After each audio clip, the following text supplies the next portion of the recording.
J'ai sacrifié mon mariage et chaque sou pour offrir à Alexis une vie qu'il n'avait jamais demandée. Mais le jour où je lui ai annoncé ma retraite, il m'a traité de parasite et m'a dit d'aller astiquer les sols dans une maison de retraite. Ce qu'il ignorait, c'est que ma défunte employeuse, Madame Dubois, m'avait légué 8 millions d'euros et j'étais sur le point de lui montrer le vrai prix de l'ingratitude. Mon monde s'est effondré l'instant où le visage d'Alexis s'est tordu. Je venais d'entrer, impatiente de partager une nouvelle qui, je pensais, changerait tout. Mon employeuse de près de 20 ans, Madame Dubois, était décédée. Mon travail était terminé. Avant que je puisse expliquer, les yeux d'Alexis, d'habitude si doux, se sont durcis comme la pierre. « Pourquoi démissionner ?» a-t-il coupé, la voix paniquée. 8 000 € par mois. Quoi maintenant, maman? Tu vas juste profiter? Ma joie s'est évaporée. Profiter? J'étais rentrée pour les soulager. Ces mots m'ont frappée comme une gifle froide. J'ai ravalé ma réplique. Alexis subissait la pression de Chloé, sa femme, et de ses parents, le professeur d'université et le ponte de l'administration locale. Il rabaissait constamment nos origines modestes, mais j'ai gardé le silence sur l'argent. Chloé ne prévoyait-elle pas une grossesse? Je pensais aider avec le bébé. L'expression de Chloé s'est figée. Puis ses lèvres se sont pincées. Le postpartum est une affaire de professionnel. Tu étais femme de ménage. Que saurais-tu? Evelyne, sa mère, a renchéri, le dédain dégoulinant. Les nouveau-nés, c'est de la science, Monique. Pas du travail d'amateur. Condescendance répétée, sans accroc. J'étais inutile. Un rire amer. Rien n'avait changé. Toujours en dessous d'eux. J'ai forcé un sourire contraint. Si tout est organisé, je n'interférerai pas. Evelyne a levé les yeux au ciel. Bien. Tu couvriras la nounou et la puéricultrice. Je les engagerai. Sans voix, un nœud s'est serré en moi. Alexis a bondi. Exactement, maman. Ne démissionne jamais. Les dépenses doublent. Continue de travailler. La vérité m'a frappée. Ils ne voulaient pas que je me repose. Ils avaient besoin de ma paix. J'étais leur vache à lait. Mon visage s'est durci. J'ai 61 ans. Il est temps de prendre ma retraite. Chloé a ricané, un rire amer. Une pension? Quelle retraite? Tu n'en as pas. Des années auparavant, ils m'avaient pressé de garder mon argent de retraite pour leur prêt immobilier. Maintenant, elle me le jetait au visage.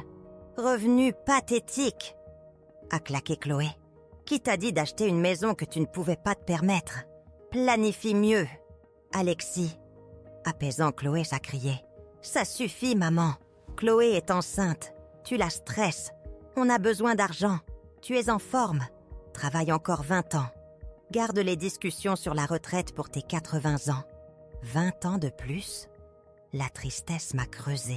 Chaque sacrifice, chaque euro. J'étais juste une machine à sous. Leur respect et leur gratitude étaient des mensonges enrobés de sucre. J'avais déménagé, travaillé comme femme de chambre à domicile, acheté cette maison. L'acte à leur nom.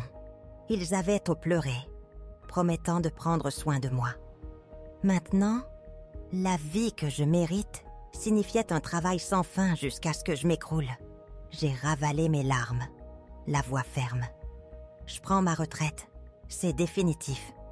Personne ne décide pour moi. Evelyne, sentant mon sérieux, s'est adoucie, mais ses yeux contenaient une pointe de malice. Pas de chambre d'amis. Tu ne peux pas rester éternellement. Compromis.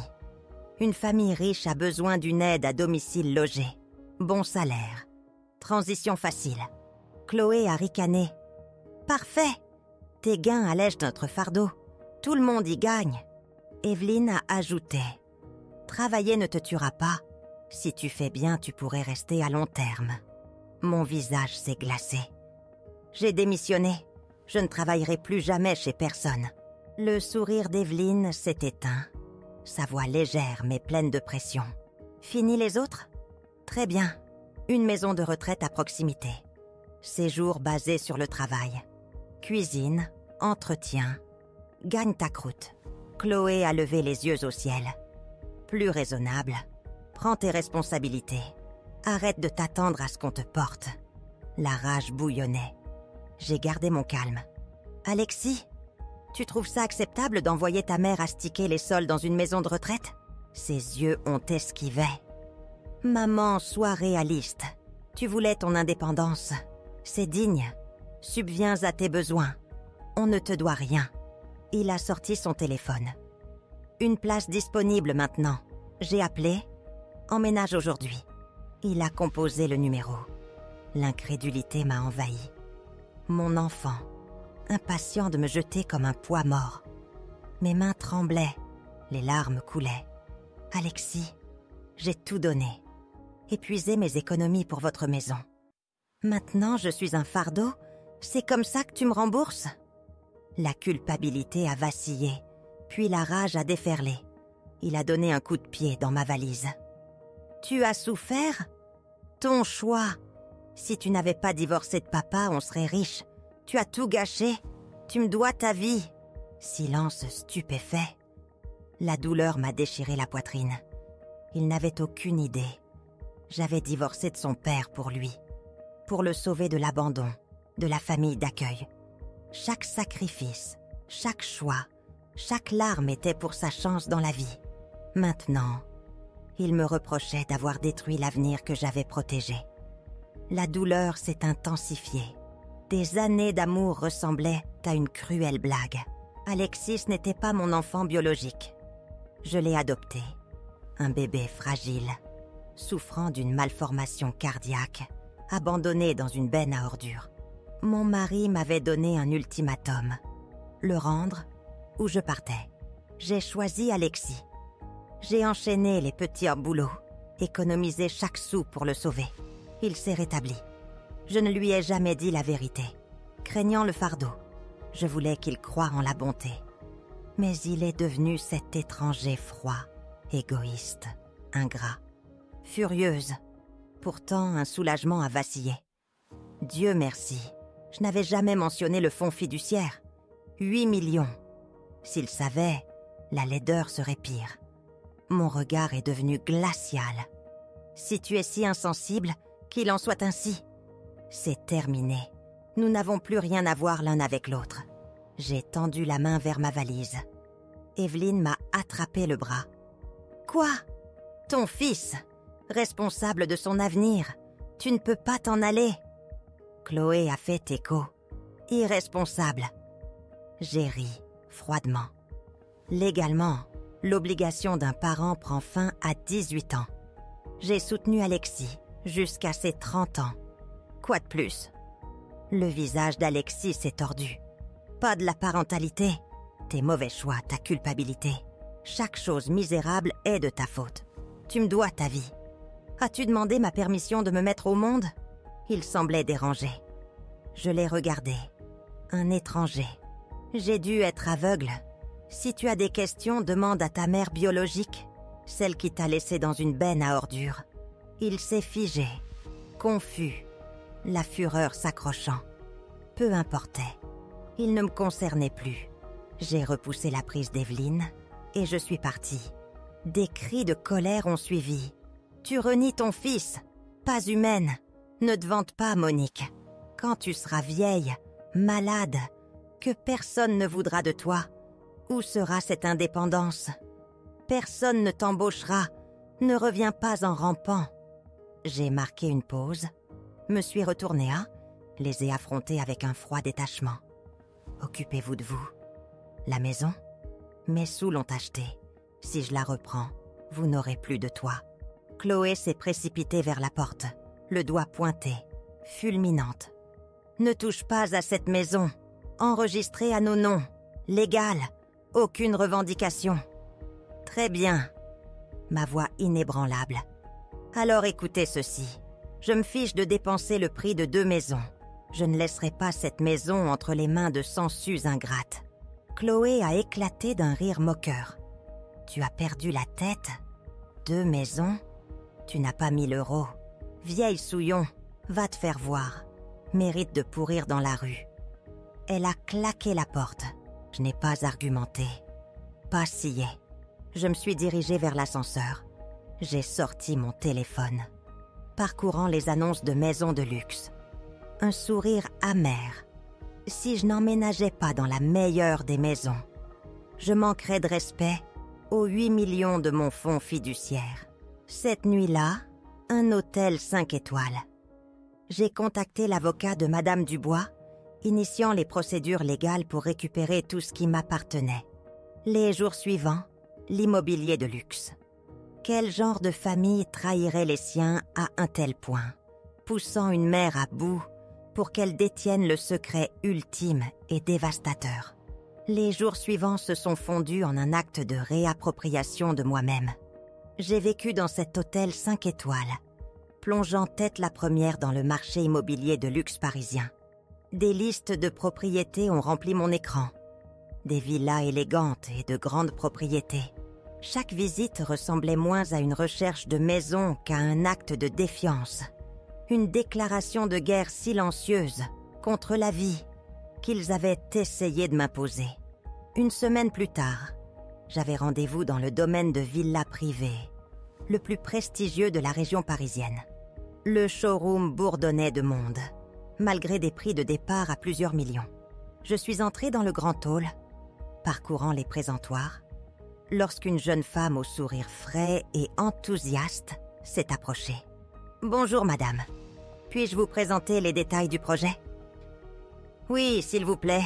Commencez par les maisons témoins. » ai-je répondu en la suivant. Nous avions à peine bougé lorsqu'une voix acérée a résonné à travers la pièce. « Qui s'occupe de la sélection des clients? On laisse tout le monde entrer maintenant ?» J'ai levé les yeux. Élise, la nièce de Chloé, s'est avancée vers nous, ses talons claquants, les yeux pleins de dédain. Nous nous étions rencontrés quelquefois. Elle dégoulinait toujours d'arrogance. « Monique, qu'est-ce que tu fais ici ?»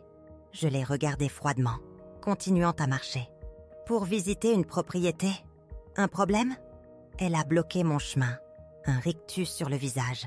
« Une femme de ménage? Tu penses pouvoir te payer ça? Ne me dis pas que tu es là pour le café gratuit. J'en ai vu beaucoup comme toi, se faisant passer pour des acheteurs, juste pour les petits fours. » Les gens autour de nous ont chuchoté, certains acquiescents. La jeune assistante à côté de moi a dit doucement « Élise, je peux faire visiter à cette dame. » Élise l'a repoussée. « Qui es-tu pour me faire la leçon ?» Elle a fait signe à 2 gardes de sécurité. Escortez cette visiteuse dehors. Le showroom est devenu silencieux. Tous les yeux étaient sur nous. J'ai calmement levé la main, arrêtant les gardes. « Je suis venue visiter une propriété. Pour quel motif me mettez-vous dehors? Où est votre responsable? Je veux parler à quelqu'un en charge. » Je me suis tournée vers la foule. « Vous êtes tous ici pour des propriétés. Ai-je fait quoi que ce soit d'inapproprié? » Les gardes ont hésité. Élise a ricané. « Vas-y, fais une scène. Voyons ta performance. » Juste à ce moment-là, une voix nette a percé la tension. « Bonjour madame. Je suis Alexandre, le directeur des ventes. Y a-t-il un problème ?» Avant que je puisse parler, Élise a bondi. « Alexandre, elle est là pour des trucs gratuits. J'étais en train de la faire sortir par la sécurité. » Alexandre a froncé les sourcils. « Madame, une preuve de vérification financière? C'est un salon sur invitation seulement. » Sans hésiter, j'ai sorti un dossier. Ils ont déjà vérifié mes documents à l'entrée. Élise a arraché le dossier, l'ouvrant de manière théâtrale. « 5 millions d'euros? Vous plaisantez ?» a-t-elle crié, assez fort pour la moitié du showroom. « C'est une femme de ménage. Pas moyen qu'elle ait cet argent. C'est forcément faux. » Le front d'Alexandre s'est plissé. J'ai sorti mon téléphone, ouvert mon application bancaire, et je l'ai montré. La jeune assistante s'est penchée. 100, 1000, oh mon Dieu, plus de 8 millions. Des halètements ont ondulé. Les yeux se sont écarquillés.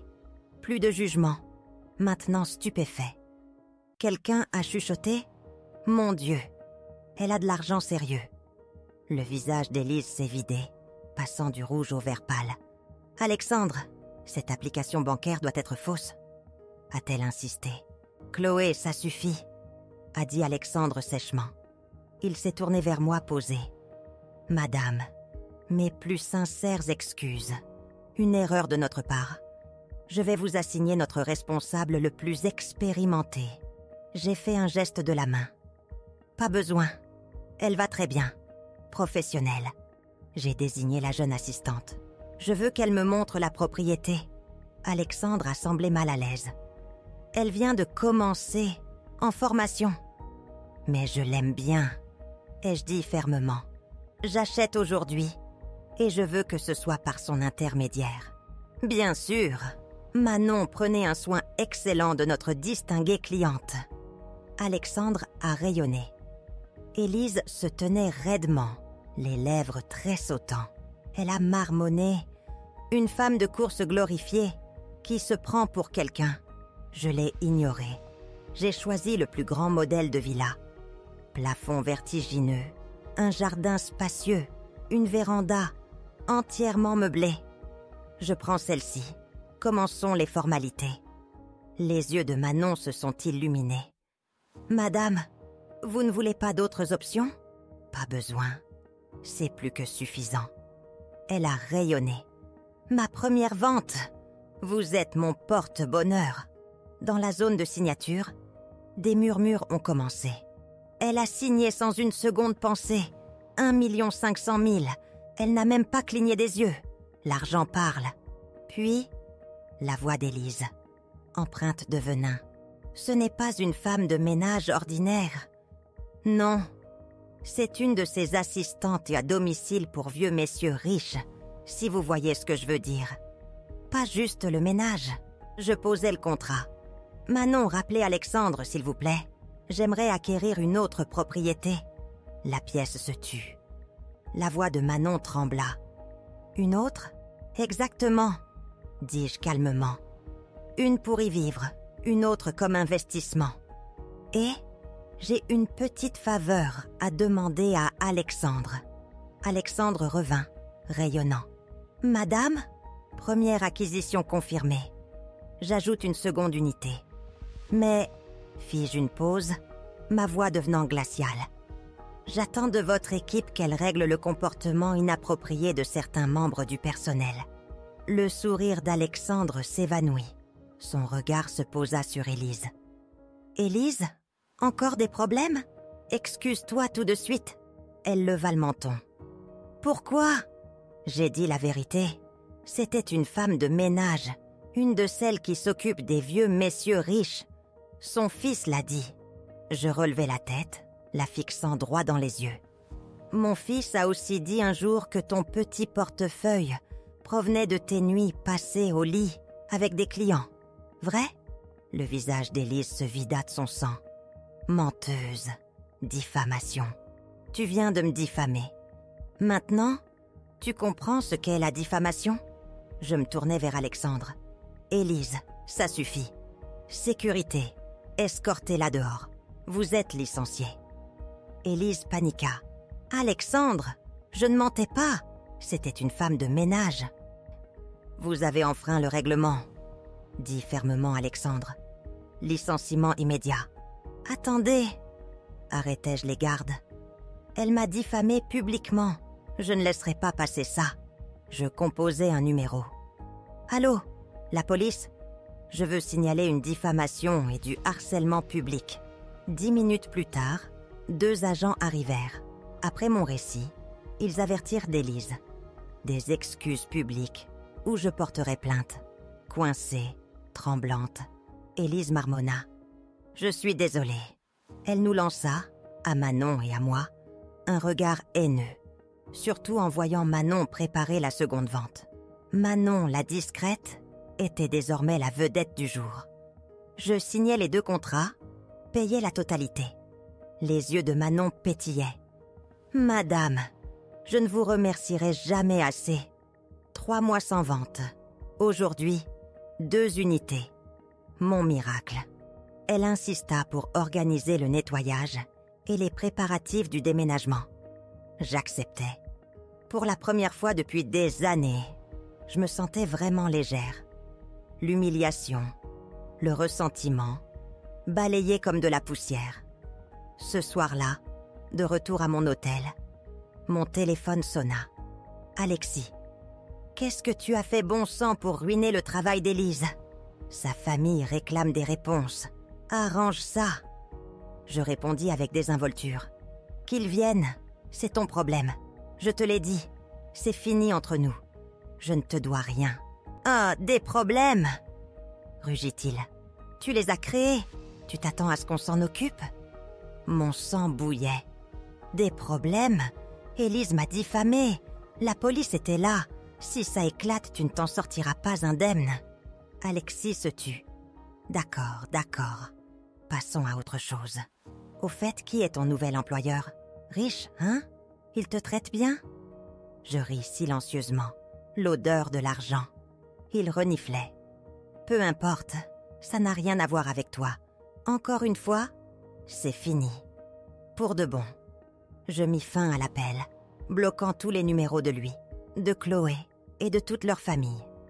Mais je savais que ce ne serait pas la fin. Il reviendrait, désespéré d'avoir une part de la vie que je revendiquais désormais. Et je me demandais, quelle forme tordue leur avidité prendrait-elle ensuite? Le désespoir d'Alexis s'envenimait, refusant d'être contenu, le jour où j'ai bloqué son numéro. Un bouquet gigantesque est arrivé à l'entrée de ma villa. J'ai traîné les pétales écrasés à l'intérieur, pris une photo d'eux dans la poubelle de la cuisine et l'ai envoyé à la loge du gardien avec des instructions. Refuser tout ce qui venait de lui. Mon message était clair. Il n'a plus jamais envoyé de fleurs. Mais Alexis échangea le charme contre le théâtre. Il commença à rôder tous les jours devant le domaine privé. Pluie ou beau temps, jours ouvrables ou week-end. Il était là. Chaque fois que mon chauffeur me conduisait à l'entrée ou à la sortie, il faisait un numéro. S'agenouillant sur le trottoir, pleurant, gémissant. « Maman, s'il te plaît, ne sois pas en colère. J'ai eu tort. » Ces démonstrations publiques étaient occurrentes. J'engageai un chauffeur à plein temps, m'assurant que mes vitres teintées restaient enlevées, le dépassant directement pour entrer dans mon garage. Pas de contact visuel, pas de conversation. Aucune chance pour lui de m'atteindre. Il a continué ainsi pendant 2 semaines entières. Puis, il a disparu. Je pensais que l'épreuve était enfin terminée. Ce n'était pas le cas. Il avait simplement changé de tactique. Il a fouillé dans d'anciens contacts, atteignant d'une manière ou d'une autre Rémi, son père adoptif. Un homme à qui je n'avais pas parlé depuis plus de 20 ans. Cet appel, lorsqu'il arriva révéla la profondeur véritable et insidieuse de la méchanceté d'Alexis. Vous êtes-vous déjà retrouvé à comprendre vraiment l'obscurité qui se cachait chez quelqu'un que vous pensiez connaître? Quelqu'un qui ne reculerait devant rien? L'appel téléphonique de Rémi fut un prélude glaçant au prochain coup d'Alexis. Nous ne nous étions pas parlé depuis plus de 20 ans. Pourtant, sa voix, étonnamment calme, transperça le silence de ma nouvelle villa. « Juste pour te prévenir, Monique, » commença-t-il. « Alexis est venu me voir. Il pleurait, me suppliant de te convaincre de rentrer à la maison. Je lui ai dit que ce n'était pas mon affaire. Il marqua une pause, un rire sec.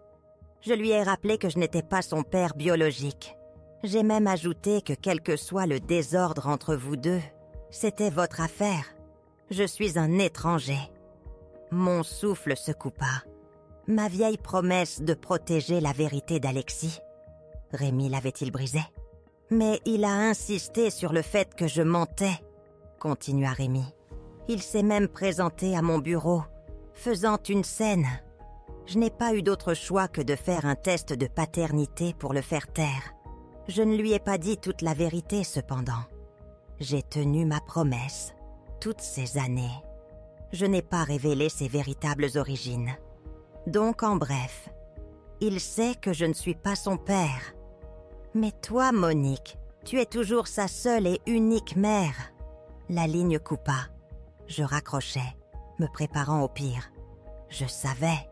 Ce n'était qu'une question de temps avant qu'Alexis ne vienne frapper à ma porte. Quand il le ferait, je serais prête. Je lui dirais tout. La vérité brutale qu'il évitait si désespérément. Je lui dirais d'aller trouver la mère, qu'il avait abandonnée dans une benne à ordures, et d'arrêter d'essayer de déchirer ma vie. Mais cette confrontation ne vint jamais. Au lieu de cela, Alexis prit une tournure plus sombre, plus insidieuse. Un tournant que je n'avais pas anticipé. Environ une semaine plus tard, je remarquais quelque chose d'étrange.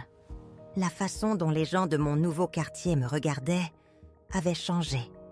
Leur regard s'attardait au plus longtemps. Leur sourire devenait plus fin, plus forcé. Un malaise subtil planait dans l'air. Je l'ai d'abord ignoré, le mettant sur le compte de nouveaux voisins, de visages inconnus, jusqu'à ce que Manon m'appelle un après-midi. « Monique !» Sa voix était hésitante, teintée d'une urgence inhabituelle. Je voulais juste dire « Je sais que vous êtes une bonne personne. S'il vous plaît, ne laissez pas ce que les gens disent vous vexer. » Mon cœur fit un bond. « Que disent tes gens, Manon ?» C'est là que la vérité me frappa comme une vague glaciale. J'étais devenue une sensation sur Internet, mais pas du bon genre. Alexis avait commencé à diffuser des directs quotidiennement sur une plateforme de médias sociaux populaires. Le titre de sa chaîne, « Comment ma mère m'a abandonnée ». J'ai cliqué sur le lien que Manon m'avait envoyé et l'image complète et hideuse a explosé sur mon écran. Il ne m'avait pas directement accusée d'être une maîtresse ou quoi que ce soit de scandaleux. Non, il avait opté pour quelque chose de bien plus sinistre, plus manipulateur. Il avait fabriqué une histoire larmoyante, se peignant comme le fils au cœur brisé et abandonné, me transformant en la méchante froide, impitoyable et assoiffée d'argent. Dans ses directs, sa voix se brisant d'une émotion feinte, il disait des choses comme « Ma mère ne m'a jamais vraiment aimée. J'ai travaillé si dur, étudié si dur, et elle ne m'a même pas soutenue de la moindre des façons. L'année où je suis entrée à l'université, elle est partie dans une autre ville pour travailler comme aide à domicile pour des gens riches, me laissant vivre seule dans un minuscule appartement en location. Quand je me suis mariée, elle n'a pas contribué d'un seul euro. Même quand ma femme est tombée enceinte, elle n'a jamais offert la moindre aide. Maintenant qu'elle est soudainement riche, elle m'a complètement coupé les ponts, comme si je n'avais jamais existé. Je ne veux même pas d'argent. Je veux juste qu'elle me reconnaisse comme son fils. Mais elle ne prononcera même pas mon nom. Elle vit dans un manoir maintenant, roule dans des voitures de luxe, jouit d'une vie de classe supérieure, pendant que je suis jugée et humiliée dans les rues. La section des commentaires a explosé, une tempête chaotique d'opinions. Les gens se sont divisés en deux camps. Certains sympathisaient avec lui, déversant leur pitié. D'autres me traitaient d'insensible, de monstre. Et bien sûr, il y avait les instigateurs, attisant les flammes. Une mère comme ça ne mérite pas d'être appelée ainsi. Elle devrait avoir honte. Il est si pitoyable. Je ferai n'importe quoi pour lui donner l'amour qu'il n'a jamais eu. Sa mère ne mérite pas le bonheur. Son direct a explosé. Son nombre d'abonnés a grimpé en flèche, les chiffres montant plus vite qu'un feu de forêt. Il a même commencé à vendre des produits dérivés et des articles sur sa chaîne, surfant sur la vague des dons de pitié de ses soi-disant supporters. « Nous serons la chaleur que ta mère ne t'a jamais donnée », clamait un produit. « Tu mérites mieux, mon doux garçon. Elle ne mérite pas le bonheur. » Et puis les choses ont tourné encore plus mal. La foule en ligne a commencé à fouiller dans ma vie personnelle. Mon nom, ma photo, mon adresse, tout a commencé à circuler dans les sections de commentaires et les partages. J'étais officiellement devenue le visage d'une méchante des médias sociaux, la mère la plus insensible d'Internet. C'était une crucifixion numérique, alimentée par ces mensonges. Ce soir-là, mon téléphone sonna à nouveau. Cette fois, c'était mon avocat. « Monique, nous pouvons entamer des poursuites immédiatement », déclara-t-il sa voix ferme. « Nous pouvons demander le retrait du contenu diffamatoire, exiger des excuses publiques et réclamer des dommages et intérêts. » Je marquai une pause de quelques secondes. Un sourire calme se répandant sur mon visage. « Pas de précipitation, » dis-je, ma voix posée, ne trahissant rien de la fureur bouillonnante en moi. Laissez-le faire son numéro un peu plus longtemps. Je compte d'abord prendre les choses en main. Je mis fin à l'appel. Alexis avait choisi de faire la guerre dans le monde numérique, de tordre le récit à ses fins cupides. Il n'avait aucune idée que j'étais sur le point de révéler chacun de ces pots et crac de mensonges, pas seulement à quelques milliers de spectateurs, mais au monde entier, et que le jugement serait bien plus public et bien plus dévastateur qu'il ne pourrait jamais l'imaginer. Jusqu'où iriez-vous, non seulement pour la justice, mais pour récupérer votre propre identité d'un tissu de mensonges malveillants? Ce soir-là même, j'ai lancé ma propre chaîne en direct. J'ai créé un compte sur Streamflow, nommant ma chaîne. Alors, voici la mère qui a abandonné Alexis. Le titre lui-même était un défi lancé. J'ai trouvé le direct d'Alexis, une performance pathétique où il sanglotait, se peignant comme la victime innocente. Sans hésiter, j'ai envoyé plusieurs milliers d'euros en dons, assez pour attirer instantanément l'attention et faire exploser le chat en direct. Puis, j'ai tapé un message, clair pour tout le monde. « Salut à tous. Je suis la mère sans cœur dont Alexis parle. Il pleure depuis des semaines, disant que je lui ai coupé les vivres. Venez sur ma chaîne. Je vais vous montrer la vérité ce soir. Je donne 100 000 euros en prix en espèces. Premier arrivé, premier servi. » En quelques secondes, une vague de spectateurs a déferlé sur mon flux. Le trafic a explosé. J'ai commencé à distribuer les récompenses promises. Les commentaires ont explosé. Merci, maman gâteau. C'est la vraie reine du contenu, plus aimante que ma propre mère. Surfant sur la vague de l'élan viral, j'ai officiellement commencé ma diffusion en direct. Je n'ai pas perdu de temps avec les amabilités. J'ai parlé directement à la caméra, ma voix claire et inébranlable. Tout d'abord, oui, j'ai coupé les ponts financiers avec Alexis. Mais cela ne me rend pas sans cœur. Et cela ne signifie certainement pas que je l'ai abandonné. Les gens méritent de connaître toute l'histoire. Je continuais, ma voix gagnant en force. Je ne suis pas partie parce que j'ai cessé de l'aimer. Je suis partie parce que son avidité est devenue insupportable. Je fis une pause, laissant les mots s'imprégner. Quand j'ai reçu l'héritage de ma défunte employeuse, mon intention était de tout laisser à Alexis et à sa femme. Pendant que je parlais, j'affichais une image scannée des documents officiels du fonds fiduciaire de l'avocat de Madame Dubois. Une déclaration notariée prouvant que j'avais hérité de plus de 8 millions d'euros d'actifs. « Mais savez-vous quelle a été leur réponse ?» demandai-je à l'audience stupéfiée. Au lieu de la gratitude, ils m'ont accusé de vouloir vivre à leur crochet. Ils se sont ligués pour me jeter de la maison.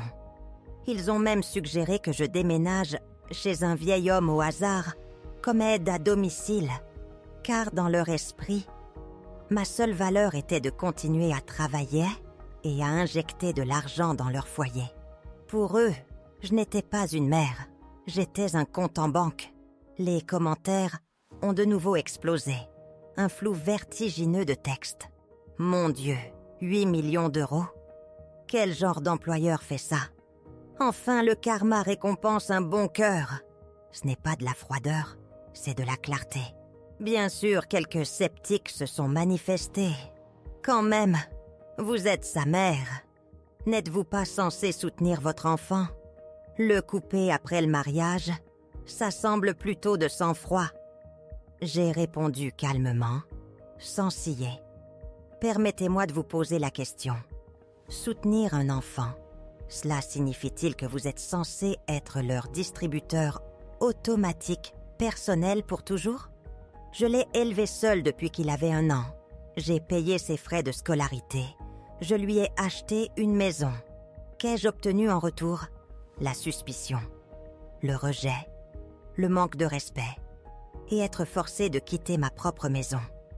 Il voulait que je continue à travailler comme une machine pour subventionner leur mode de vie tout en me traitant comme un fardeau. Puis j'ai abattu la dernière carte, dévastatrice. Un enregistrement audio. C'était Alexis au téléphone, essayant d'organiser pour que je devienne aide à domicile pour un homme âgé. L'appel avait été capté par le système de sécurité domestique de l'homme âgé. La preuve était irréfutable. Les commentaires ont de nouveau explosé, plus vite que je ne pouvais les lire. Incroyable! Ce n'est pas seulement du parasitisme, c'est de l'abus financier. Le couper, ce n'est pas de la cruauté, c'est de la survie. Voilà à quoi ressemble la culpabilité instrumentalisée. Il ne pleure pas pour l'amour, il pleure pour l'argent. Bien fait pour vous, madame. Ce fils méritait d'être coupé. Je savais que ce n'était que le début. Alexis ne regrettait pas une mère. Il regrettait sa source d'argent. Dans cette guerre pour ma vérité, cela ne faisait que commencer. Qu'est-ce qui d'autre allait être mis en lumière lorsque je lèverais les voiles d'Opokretl des mensonges? Et comment le monde réagirait-il à une vérité bien plus choquante que l'argent? J'ai regardé le déluge de commentaires sur l'écran et j'ai laissé échapper un petit rire discret. Il croyait savoir. Il pensait que son avidité était la blessure la plus profonde. Il se trompait. Me penchant vers la caméra, j'ai parlé directement à l'audience. Ma voix un murmure calme et mortel. La vérité est qu'il n'y a jamais eu besoin de couper les ponts avec Alexis. Instantanément, des points d'interrogation ont rempli le fil des commentaires. Pourquoi? Qu'est-ce que vous voulez dire? J'ai continué, ma voix inébranlable. Parce qu'Alexis n'a jamais été mon fils biologique. Pour commencer, l'air numérique sembla vibrer de choc. J'ai regardé la section des commentaires se figer, puis éclater dans une nouvelle vague d'incrédulité. Je les ai laissés assimiler un instant, absorbant la première partie de la bombe. Puis, j'ai déroulé le reste. Je l'ai adopté alors que j'étais bénévole dans un orphelinat local. Ai-je expliqué? Les mots portant le poids d'une vie entière. Il n'avait qu'1 an à l'époque, né avec une grave malformation cardiaque congénitale et abandonné par ses parents biologiques dans une benne à ordures. Il s'accrochait à peine à la vie quand je l'ai trouvé. Mon regard s'est adouci, me souvenant de ce nourrisson fragile, aux teintes bleutées. Je l'ai ramené à la maison par pure compassion. J'ai dépensé chaque sou que j'avais pour lui procurer des soins médicaux. J'ai pris une inspiration. Le plus dur restait à venir. Et mon divorce avec mon ex-mari, ce n'était pas à cause d'une infidélité ou d'un manque d'amour. C'était parce qu'il insistait pour avoir un enfant biologique et refusait de continuer à élever Alexis. On m'a donné un choix, renvoyer Alexis à l'orphelinat ou quitter mon mariage et l'élever seul. Mes yeux ont rencontré la caméra, sans scier. J'ai choisi Alexis. J'ai renoncé à mon mariage, renoncé à la chance d'avoir mes propres enfants, juste pour lui donner une chance de vivre. Pendant que je parlais, j'ai téléchargé une série d'images sur l'écran. Des copies coanées de son certificat d'adoption officiel, des factures d'hôpital jaunies pour ses opérations, des factures médicales détaillant des années de traitement, des reçus de frais de scolarité, même de vieux tickets de transport en commun de mes trajets, pour mes doubles et triples services. Des fragments d'une vie passée à donner, une vie de sacrifice capturée sur papier et à l'encre. J'ai travaillé de nuit, fait le service, nettoyer des maisons, tout ce qu'il fallait. Ai-je continué? J'ai économisé et me suis privée jusqu'à ce qu'il soit de nouveau en bonne santé.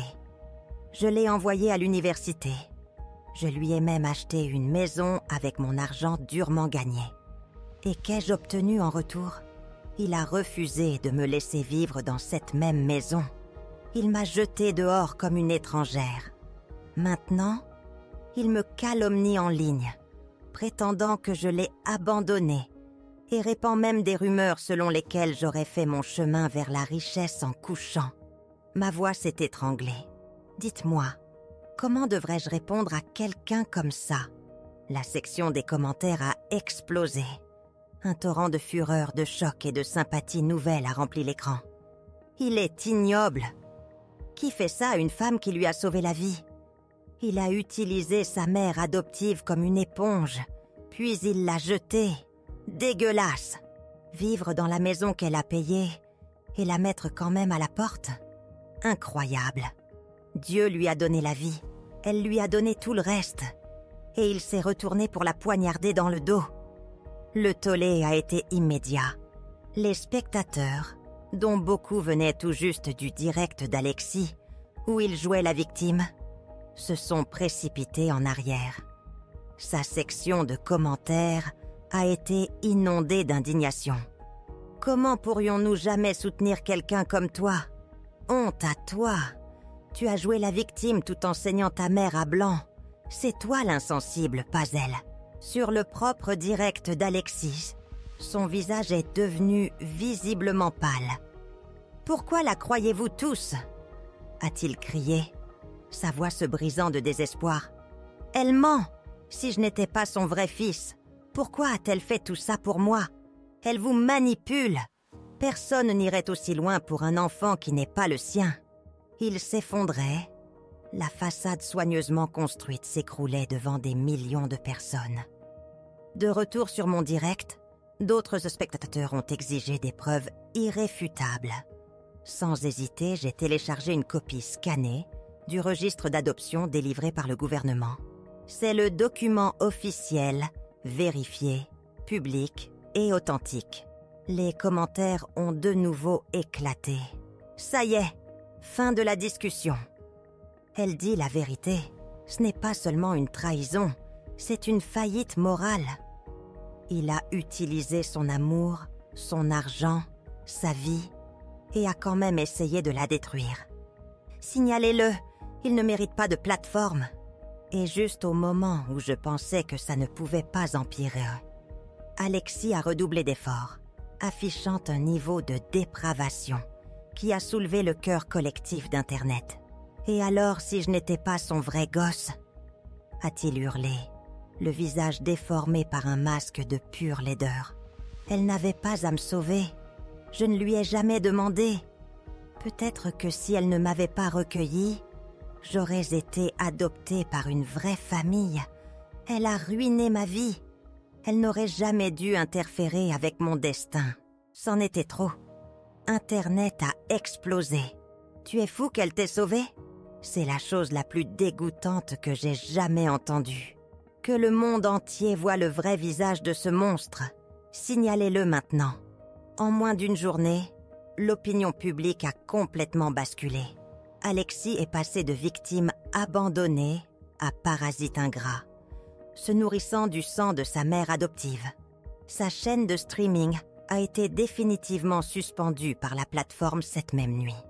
Mon avocat m'a appelé presque immédiatement. « Monique », dit-il, une pointe de calme satisfaction dans la voix. « Nous pouvons déposer une plainte formelle pour diffamation et harcèlement contre lui dès demain, exigeant une compensation financière substantielle pour les dommages.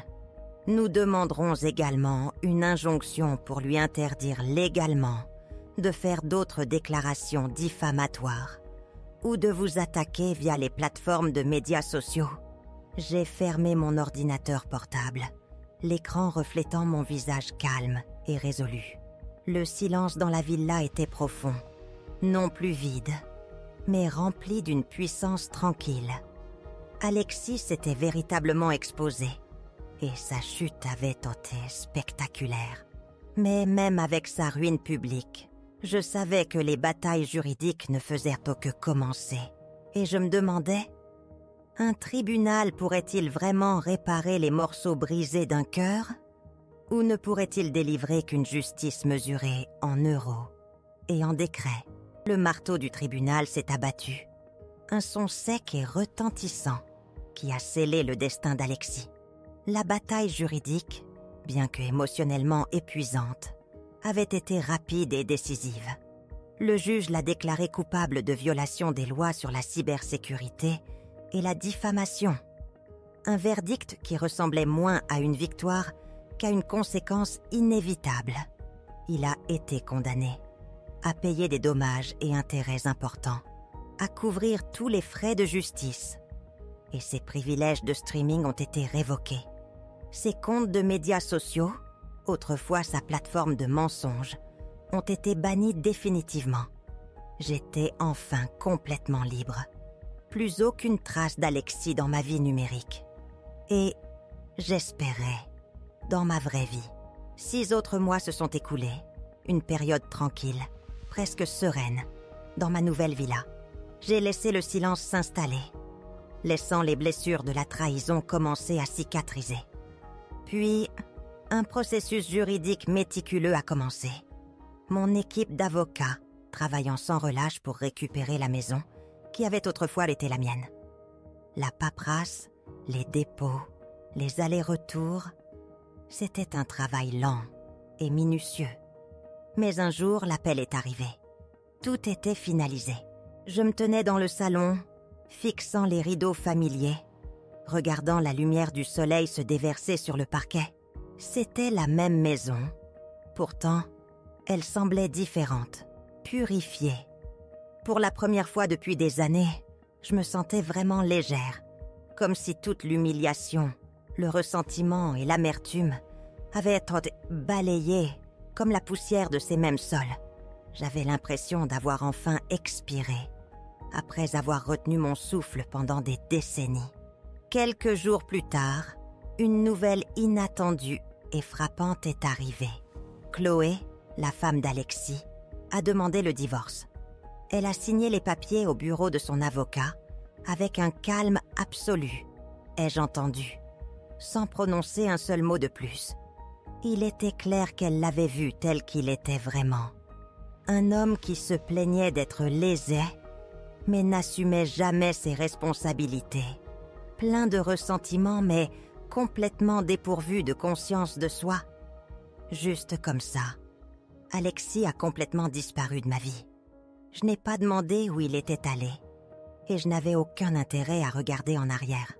Les années ont passé, se fondant dans un rythme paisible.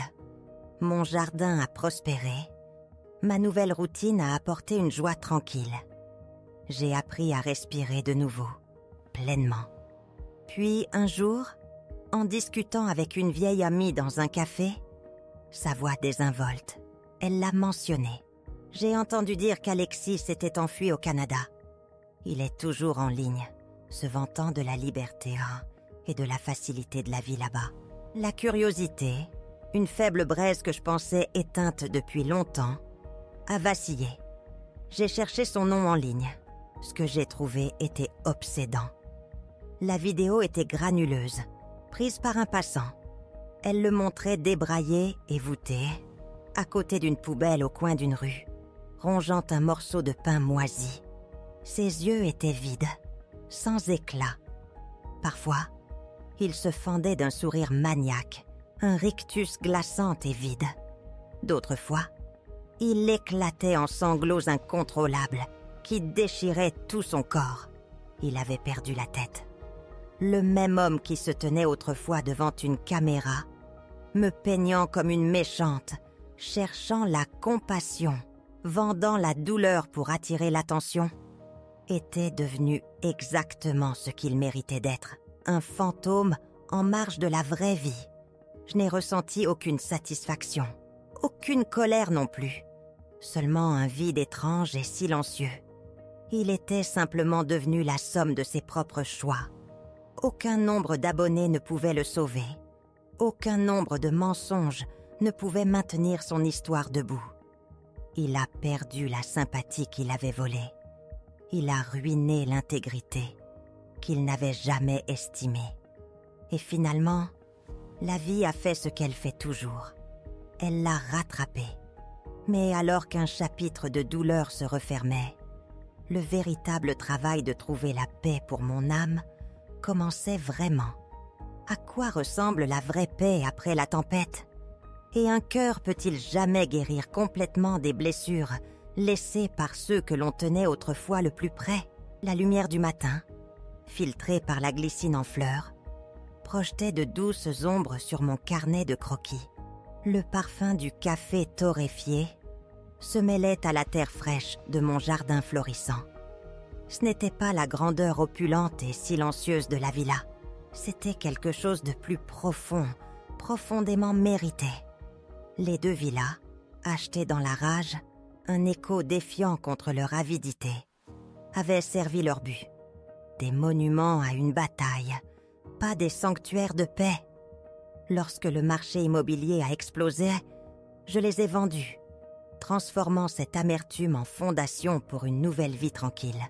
Je me suis retrouvée attirée par une paisible ville lacustre, à l'ouest de la ville. En entrant dans la charmante maison, c'était comme si les murs eux-mêmes avaient poussé un soupir de soulagement avec moi. La lumière du soleil inondait chaque fenêtre, chassant les fantômes des ombres passées. Mon jardin, une explosion de glycine et de roses, fleurissait avec une joie défiante, un témoignage vivant de patience. L'air ici était pur, goûtant le pain et l'eau fraîche. Le monde avançait à un rythme délibéré, permettant des respirations sans hâte, une observation tranquille. Le doux murmure de ma propre existence. Mon chevalet se tenait sous un vieux chêne, attendant ces après-midi paisibles, où l'envie de peindre affleurait doucement. Parfois, je passais des heures à me perdre dans la danse vibrante des couleurs, laissant le pinceau guider ma main, capturant le doux frisson du lac ou le rouge ardent d'un coucher de soleil. Il ne s'agissait pas de perfection artistique, il s'agissait du processus profond, thérapeutique lui-même. De la joie simple et pure de créer quelque chose de beau, entièrement à moi, à partir de pigments, de lumière et du doux murmure de mon imagination. C'était ma toile, mon histoire non écrite, qui n'était plus dictée par les besoins d'autrui. Personne ne m'appelait plus maman, pas de cette façon exigeante et épuisante. Personne ne m'accusait d'être froide, ni ne prétendait cruellement que je n'avais pas fait assez. Pour la première fois, je pouvais vraiment entendre mon propre souffle, sentir le battement régulier de mon cœur dans la douce mélodie jouée sur mon piano, dans la chaleur du soleil, quand je m'occupais de mes roses. Pour la première fois, j'appartenais enfin, et sans équivoque à moi-même. Les anciens fardeaux, les sacrifices profonds, les décennies d'endurance silencieuse et tenace, ils avaient certes gravé des rides plus profondes sur mon visage. Oui, mais plus important encore, ils avaient forgé une force intérieure inébranlable, une résolution tranquille et formidable que je portais désormais comme un bouclier invisible. Souvent, mon esprit revenait aux mots méprisants d'Evelyne dans le showroom, au rire vicieux et moqueur de Chloé alors qu'elle claquait la porte, proclamant que je méritais de pourrir dans la rue. L'ironie était un rire doux amer qui montait du fond de ma poitrine. Eux, entièrement consumés par un droit illimité et une avidité bornée, n'auraient jamais pu imaginer cette existence sereine et épanouissante. Ils étaient trop occupés à s'accrocher à des ombres vides pour vraiment voir la substance durable d'une vie retrouvée. Alexis, un fantôme rongeant du pain moisi, était l'aboutissement saisissant et horrifiant de leur faillite morale partagée. Il était une leçon de morale, une trace indélébile gravée sur Internet, non par ma main, mais par ses propres choix monstrueux. Je ne ressentais aucune colère, pas une once de rage ancienne, seulement une profonde pitié pour le vide qui le consumait. Il avait choisi sa voie, et elle l'avait mené directement à un endroit désolé et solitaire, tragiquement loin de toute véritable connexion humaine. Parfois, un voisin bienveillant, devinant l'histoire dans mes yeux, me demandait doucement mon passé. « Regrettez-vous d'avoir adopté Alexis ?» demandait-il, leur voix douce prudent de ne pas toucher une blessure ouverte. Avant, je réfléchissais longtemps à cette question, au poids immense de ces décennies, aux tribus émotionnelles, à la piqûre profonde des trahisons dévastatrices. Mais maintenant, quand je l'entendais, je souriais simplement, doucement.